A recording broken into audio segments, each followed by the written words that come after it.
to me later. I really would hate for her to have to explain something to y'all, because it's not funny and it's not a joke, folks. It really is. Thank you. All right, moving on to the next key community issue, number 8, land planning and zoning. It's your turn, Mr. Crosby, to begin. We recognize that a developer's plan sometimes conflict with existing planning and zoning. It can add significant cost to a planned neighborhood or a new commercial project. Given your statements in this mayoral campaign that you would be more business-friendly, bringing more jobs to Madison, how would you change the current land planning and zoning policies of Madison, the city? Well, I hate to use the word change. I would like to use the word improve and bring some good business common sense into land planning and zoning. And I can tell you one thing about planning and zoning and planning. If a bridge is needed across a railroad track for safety, convenience, and all for you guys out there, I won't fight it tooth and nail and then take credit later when everything turned out good and MDOT made it happen and Dick Hall made it happen. As he said, not on my watch. Folks, I wouldn't take credit for it, but I would let you know that I did all I could to keep it from happening. As your mayor, I'm not going to do that. I'm going to make sure that your safety and your ability to get from one place to the other is a top priority. But in zoning, I'm not going to change any zoning. You know, zoning is there. What we've got to do, though, is bring good common sense.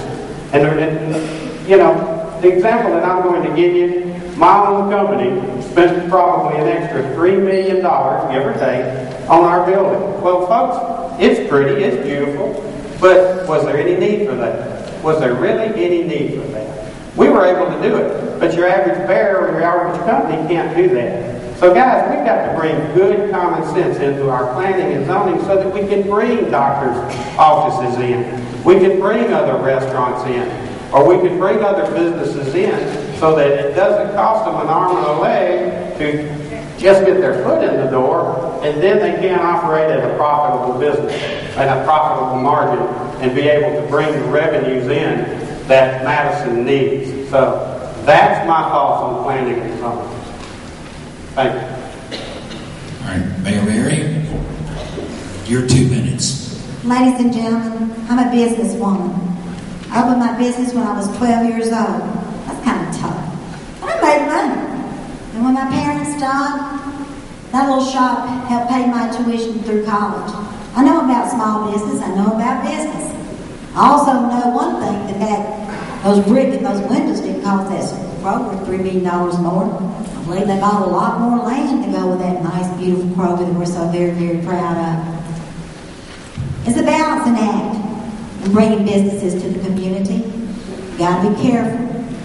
You know, Madison is a beautiful place. Has a lot of disposable income. Now it's critical in the life of Madison. We got to make sure we don't lose what we've got in this community. And when it comes to zoning, people's voices are heard in the city of Madison. They turn out when we develop a comprehensive plan. They don't like something, we listen. And we listen loud and clear. The zoning plan, the comprehensive plan, the zoning ordinances are reviewed. And they're kept up with the times. Let me tell you something, ladies and gentlemen. There's nothing wrong with this town. You better be glad to call it home. I'm sure glad to call it home.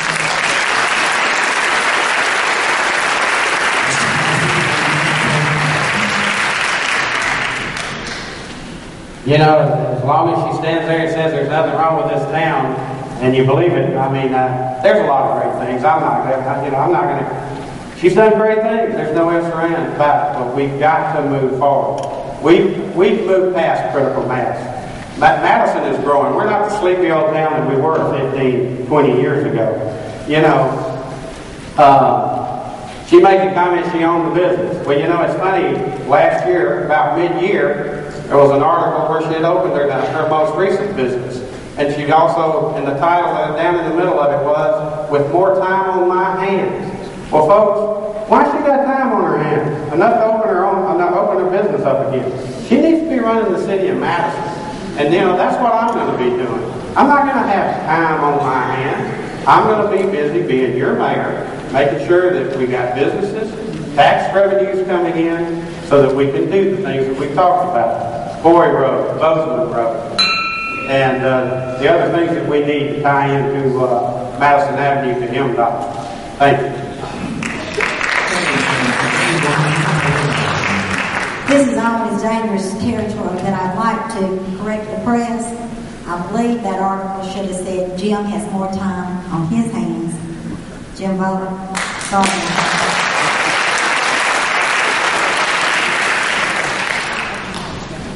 All right, our next issue is number 9, charter schools, and this one's for Mayor Mary to begin with. A few weeks ago, our Mississippi legislature passed a bill to enable more charter schools in our